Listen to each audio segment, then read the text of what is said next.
हे guys welcome back to my channel. आजको video हामी चाहिँ अर्को इक्जाम्पल लिएर आएको छौँ।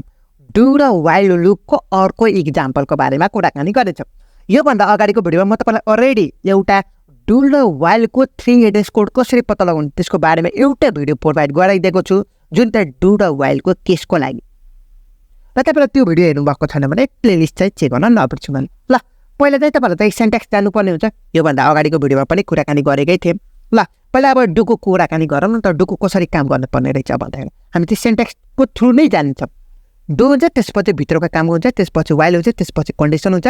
यदि कन्डिसन फल्स भयो भने लास्टको एक्जिक्युट हुन्छ, जुन चाहिँ लुपभन्दा बाहिर आउँछ भनेको बुझ्नुभयो। ल डुको सेन्टेक्स यो रहेको छ। यसको बेसिसमा हामीले यो डुको कुराकानी गरौँ न त, बुझ्नुभयो। ल अब डु यहाँ त डु नै छ, त्यसपछि भित्रको काम गर्नु पर्यो, जुन चाहिँ यो काम गर्नु पर्यो, बुझ्नुभयो। ल अब हेर्नुहोस् है त कसरी काम गर्नुपर्ने रहेछ भनेर। ल 1 नम्बरमा के गर्नु पर्यो रे, मैले चाहिँ सपोज T1 = y * y गरिदिएको छु।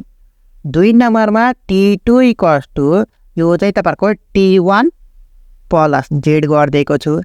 3 नम्बरमा x = T2 गरिदिएको छु, जुन चाहिँ डुको भित्र कर्ली ब्र्याकेट भित्रको काम हो। यो भयो, यो जुन चाहिँ यो 3वटा स्टेपमा भयो। अब कन्डिसन चेक गर्नु पर्यो नि त, यो कन्डिसन चेक गर्नु पर्यो नि त। सो तपाईँहरूको कन्डिसन आउने बित्तिकै के लेख्नुपर्ने रे, इफ भनेर लेखिदिने। कन्डिसन के छ, कपी पेस्ट गरिदिनु होला, भयो। अब यहाँ चाहिँ गो टु पनि लेख्नु पर्यो नि त, एकछिनमा भनिदिन्छु। ल यहाँ चाहिँ अब स्टप भनेर लेखिदिउँ। ल अब फेरि अब तपाईँलाई बुझाउँदैछु, हेर्नुहोस् है।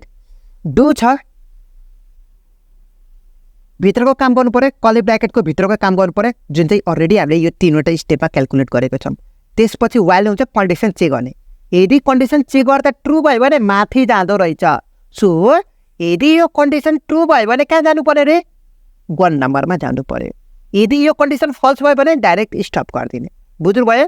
यो कन्डिसन ट्रु भयो भने फेरि सुरुदेखि क्यालकुलेट गर्ने, भयो। भन्नुको अर्थ एकचोटिमा त पहिला तपाईँलाई चाहिँ कन्डिसन हेर्नुभयो, कन्डिसन हेर्दाखेरि ट्रु भयो। ट्रु भएपछि त डाइरेक्ट प्रोग्राम सकिएको त होइन नि त। कति बेलासम्म यो प्रोग्राम रन हुन्छ रे, जति बेलासम्म यो कन्डिसन फल्स हुँदैन। यदि यो कन्डिसन फल्स भयो भने स्टप हुन्छ। यदि कन्डिसन यो फल्स छैन भने 1 नम्बरमा डाइरेक्ट जान्दिने। यो कन्डिसन ट्रु छ भने फेरि घुमेर 1 नम्बरमा जाने, फेरि यो क्यालकुलेट हुन्छ, फेरि कन्डिसन चेक हुन्छ। फल्स छ भने स्टप हुन्छ, छैन भने फेरि घुमेर जाने। ट्रु छ भने घुमेर जाने, ट्रुको केस। फल्स छ भने यो फल्स छ भने यता जाने, भयो। सिम्पल ल्याङ्ग्वेज हो भन्नुपर्दा। ल यो चाहिँ तपाईँहरूको डुको केस भयो, यो डुको माथिको भयो। अब वाइलको पनि केस गरौँ न त, के कस्तो हुँदो रहेछ भनेर। वाइलको लागि हामीसँग यो कन्डिसन रहेको छ भन्नुको अर्थ सेन्टेक्स रहेको छ भन्न सक्नुहुन्छ, बुझ्नुभयो। ल सुरुमा हामीले त कन्डिसन चेक गर्नु पर्यो नि त। ट्रु छ भने भित्रको काम हुन्छ र त लास्टमा काम हुन्छ नि त, लास्टको एक्जिक्युट हुन्छ। सो अब हेरौँ त, कन्डिसन आउने बित्तिकै हामीले चाहिँ के गर्नु पर्यो रे, कन्डिसन आउने बित्तिकै इफ लगाइदिइहाल्ने। यदि यो कन्डिसन छ भने गो टु, एकछिनमा लेखिदिन्छु। ल हेर्नुहोस् है त, यदि हामीले यहाँनिर चेक गरेको छौँ, वाइलको ठाउँमा तपाईँको इफ छ, कन्डिसन चेक गऱ्यो। यदि ट्रु छ भने भित्रको काम गर्ने हो, यदि फल्स भयो भने लास्टको काम गर्नु हो। गो टु, अब यहाँनिर फल्स लेखिदिने त होइन, पहिला यो काम गर्नु पर्यो नि त, अनि तलतिर फल्स लेखिदिउँ, बुझ्नुभयो। ल अब हेरौँ त। अब त्यसपछि हेर्नुहोस् है, कन्डिसन चेक गऱ्यो। मानौँ सपोज यो कन्डिसन ट्रु भयो भने यो काम गर्नु पर्यो नि त, जुन चाहिँ यहाँ चाहिँ अब 3 नम्बरको काम गर्नु पर्यो भनेर लेख्नु पर्यो, जुन चाहिँ यो 3वटा copy paste. T1 = y * y, T2 = T1 + z, x = T2 भयो, बुझ्नुभयो। अब कन्डिसन, अब हेर्नुहोस् है त।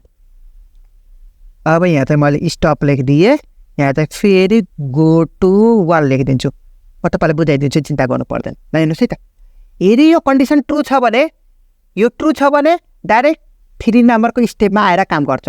यो तिनटै काम गर्छ। काम त गरे, एकचोटि ट्रु भयो सही त सक्यो भनेर मिल्दैन नि त। फेरि के गर्ने त? अब हेर्नु त, यदि वाइल कन्डिसन यो कन्डिसन ट्रु छ भने भित्रको काम हुन्छ, फेरि माथि घुमेर जान्छ नि त। एकचोटि त लुप घुम्यो, एकचोटिको लुप काम गर्यो, फेरि घुमेर माथि जान्छ, फेरि कन्डिसन ट्रु छ कि छैन चेक गर्छ।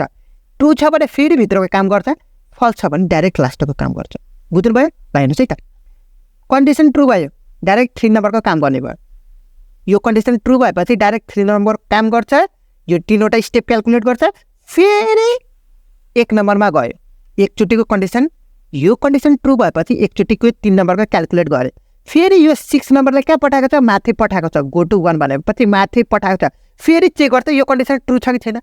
ट्रु भयो, फेरि 3 नम्बरको क्याल्कुलेट गर्ने, फेरि 6 नम्बरलाई माथि पठायो। र अब यो कन्डिसन फल्स भयो। फल्स भनेपछि यो दोस्रो नम्बरले काम गर्छ। गो टु 7 भनेपछि कहाँ छ? स्टप गरेको छौँ नि त, सकियो। यति नै हो राम कहानी भने पनि यति नै हो। हेर्नु त कति सजिलो। यदि तपाईँहरूको डु र वाइलको सेन्टेक्स आउँछ भने यो त केही पनि गाह्रो छैन। हेर्नु त केही पनि गाह्रो लाग्यो त, यो सेन्टेक्स थ्रु तपाईँले बुझाएको छु। ल आजको भिडियो चाहिँ यति नै गरौँ। अब नेक्स्ट भिडियोमा हामी चाहिँ अर्को टपिकको बारेमा कुराकानी गर्नेछौँ। सो फर द्याट अहिलेसम्म च्यानललाई सब्सक्राइब गर्नुभएको छैन भने च्यानललाई सब्सक्राइब गर्न नबिर्सनु होला। So see you in the next video. Till then have a good day.